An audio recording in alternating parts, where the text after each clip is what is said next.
Merry Christmas!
Welcome to Hancock's VMware Half Hour. And welcome back to another session of Hancock's Half Hour. Now, I said I'd be back. Now, this is going to be the final video of the year for Hancock's VMware Half Hour, unless I decide to squeeze another one in. And we'll call this one the Christmas edition. I've got my VMware Christmas hat on. It's come out of the attic. It's a traditional thing at Christmas. I go up and get all the trimmings out of the attic, which includes the VMware Christmas hat. I don't think I've seen any other ones of these around, but if you know different, then you drop me a message in the comments. And I wear this around the table at the Christmas parties as well. Anyway, so in the final Hancock's VMware Half Hour of the year and the Christmas special edition, I thought that I would return to Raspberry Pi and Raspberry Pi 4s. These are traditional Raspberry Pi 4s that are currently running ESXi ARM, and they're running 7.0. So they're running the old refresh. I think it was v1.15, I think, when I last checked. But I've got one final thing to do, really, with these 4 left in the lab here. And as I've mentioned previously, and I've done a video about it, surprise, surprise, about the Synchronous exception issue, which exists in the corruption of a single file, which I think I've mentioned before is a bit like the CMOS file, which actually basically writes all the configuration settings of the UEFI configuration. And it becomes a real pain in the ass when that becomes corrupted. And I think it becomes corrupted because I've read around a bit, and there are some discussions on GitHub that it's something in memory that gets corrupted and that gets rushed, that gets written to disk, or for some strange reason the writing to disk gets corrupted. But anyway, so what we're going to do, I've got 4 Raspberry Pis. These were the original Pis that I actually set up 4 years ago for 7.0.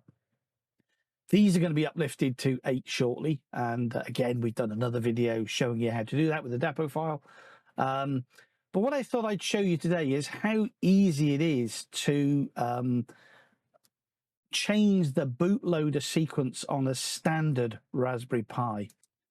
On a standard Raspberry Pi. It's a bit long-winded doing a CM4, and in the mega movie, the full detail guide that I did from end to end, which is about an hour and a half, which again I'll link to in the description as well if you've got time over the Christmas period with your eggnog to sit down and watch that 1 hour and 19 minutes of how we do things end to end with CM4s and booting from the network and iSCSI and all that stuff. These are already actually basically set up and they're booting from iSCSI, but at the moment, really, they are booting from SD cards. And I want to remove completely the issue with the Synchronous exception. So in today's video, what we're going to do, I'm going to show you how easy it is to change or update the bootloader, first of all, and reconfigure that bootloader so that it will boot from LAN, Netboot.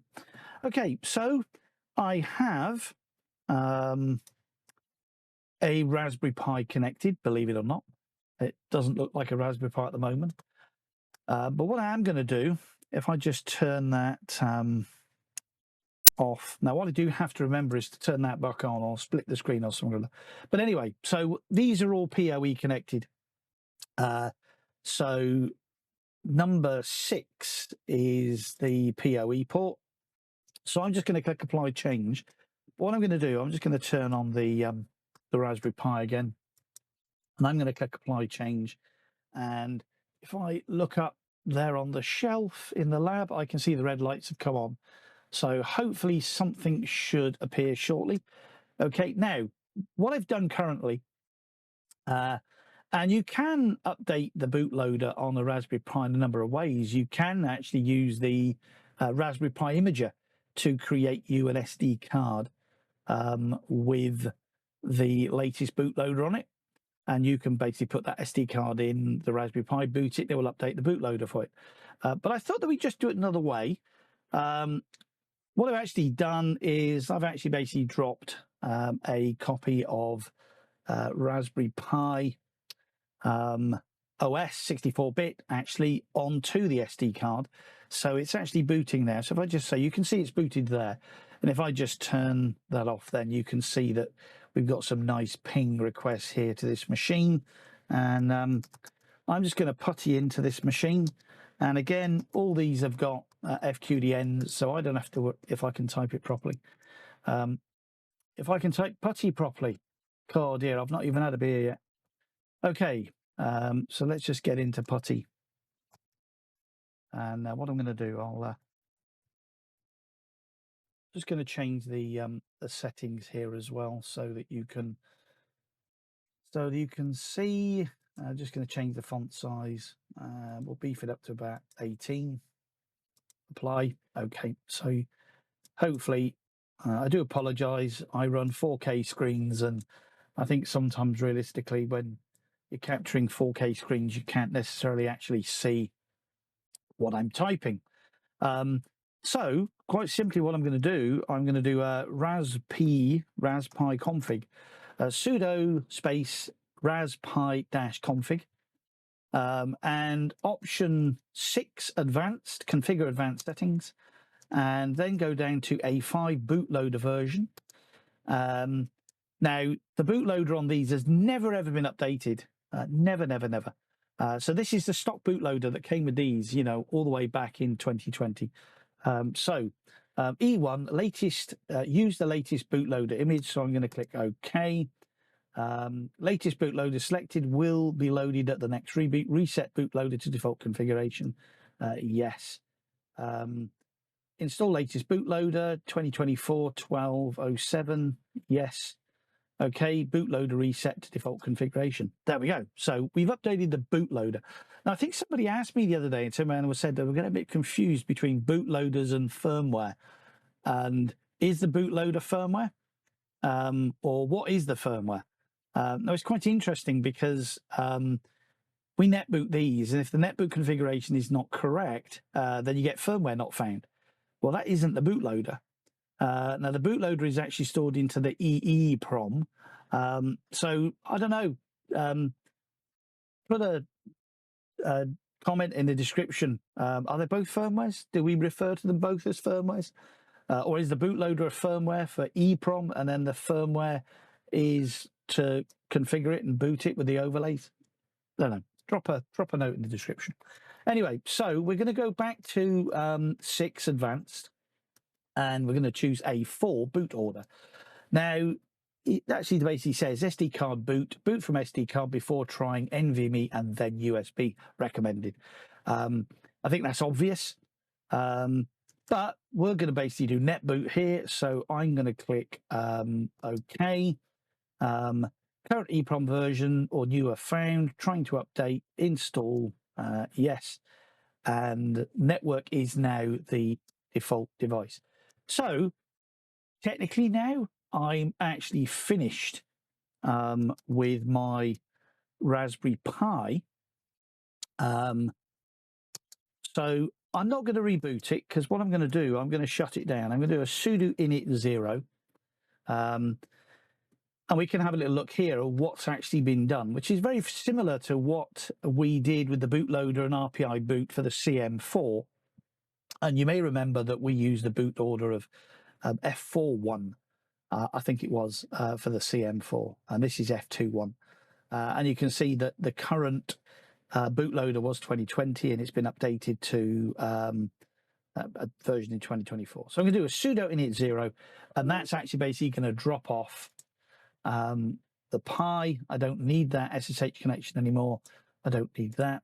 What I am going to do, I'm going to go back to my PoE and I'm just going to turn that off.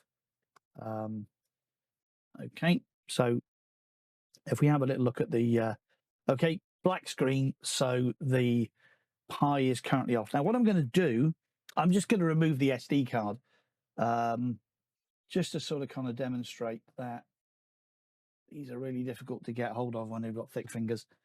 Hang on a minute. Espresso time. Second of the day. Second of the day. Okay, so I've removed the SD card, which is one of these bad boys, and I think I've spoken about them before. These are industrial strength micro SD cards that we purchased a long time ago now. They've not failed yet. Anyway, saying that, they probably will now. Okay, so we've removed the SD card.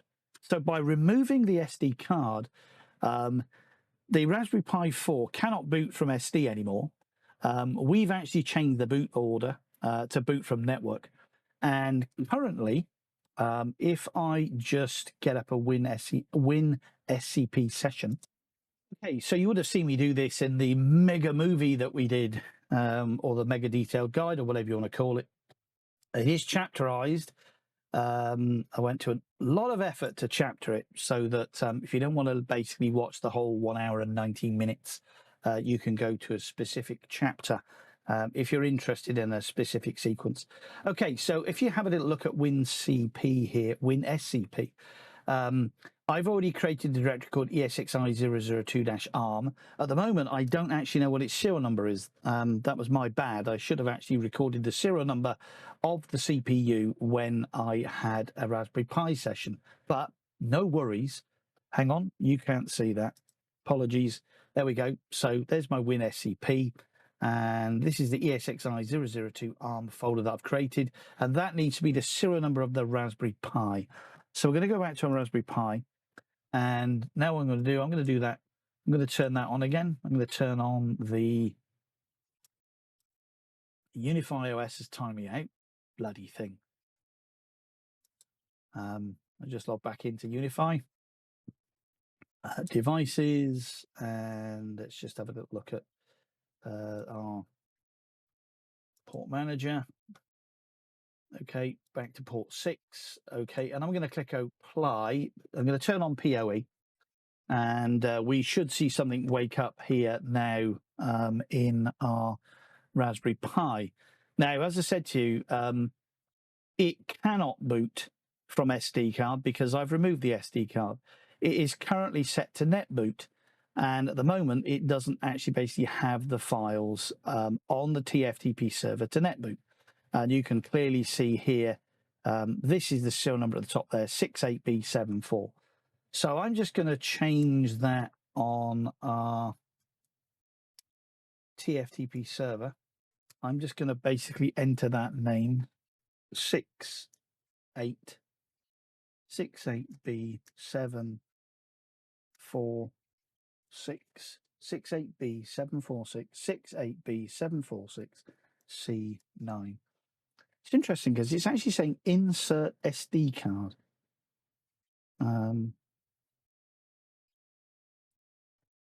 Interesting. I was expecting it. It's not actually at the moment gone to the network.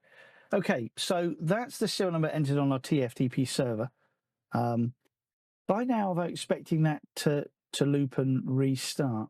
What I'm going to do, I'm just going to recycle the power on that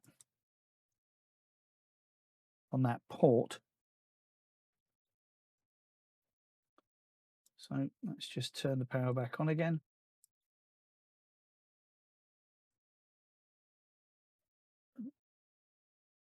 So the power should be coming up on that port, or okay, so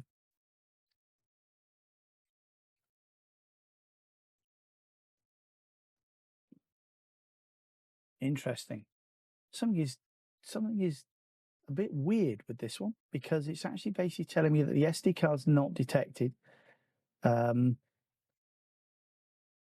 it doesn't look as if it says the network is down. I wonder whether or not that the cables come loose, but then again, it's getting power over Ethernet. Hang on, let's just check. Okay, so I'm back. So it would appear that it was a bad flash. I think what had happened was, I don't think that the second time that I changed the boot order, I think that coincided with the bootloader update, and I think it just basically went back to the defaults.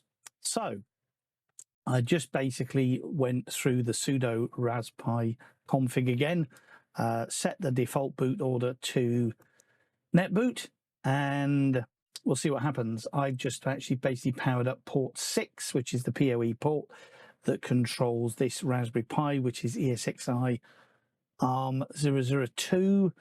And here we go. So this is what I was expecting to see, the 6874C9. This actually looks slightly different as well. So we got the link ready, come up there, and basically it downloaded the configuration of files off TFTP. And this is exactly what we would expect to see, because this is actually basically configured to boot from an iSCSI LUN like we've seen before. So we should shortly see this actually basically pick up the loading hypervisor. So with that, that's the end of this video. It's the end of the videos for 2024. Once again, thanks very much for watching. If you've got any comments, then please put them in the description. Don't forget to subscribe and thumbs up and like. If you don't likey, then don't likey. So from me to you and your families, wherever you are around the world, Merry Christmas and Happy Holidays. And then there's one more thing for me, and that's this. So, goodbye. Hey, jingity jing, it's Dominic the donkey. Jingity jing, the Italian Christmas donkey. La la la la la la la la la la la la la la la la da. Santa's got a little friend, his name is Dominic. The cutest little donkey, you'll never see him kick. When Santa visits his paisans with Dominic, he'll be, because the reindeer cannot climb the hills of Italy. Hey, jingity jing, it's Dominic the donkey. Jingity jing, the Italian Christmas donkey. La la la la la la la la la la la la la la la la da. Jingle bells around his feet and presents on the sled. Hey, look at the Mayor's Derby on top of Dominic's head. A pair of shoes for Louis and a dress for Josephine. The label on the inside says they're made in Brooklyn. Hey, jingity jing, it's Dominic the donkey. Jingity jing, the Italian Christmas donkey. La la la la la la la la la la. La la la la la la la da. Children sing and clap their hands and Dominic starts to dance. They talk Italian to him and he even understands. Kumbaras and kumbaras do they dance ad arandel. When Santa Nicola comes to town and brings old Chucharilla, hey, jingity-jing, it's Dominic the donkey, jingity-jing, the Italian Christmas donkey, la la la, la la la la la la, la la la, la la la la da. Hey, Dominic, want another holler?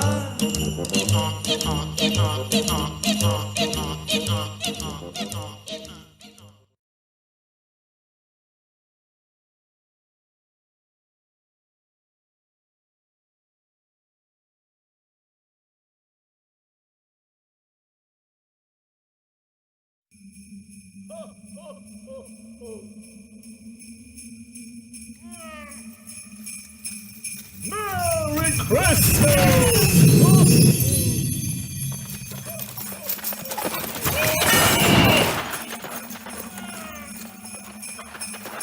Merry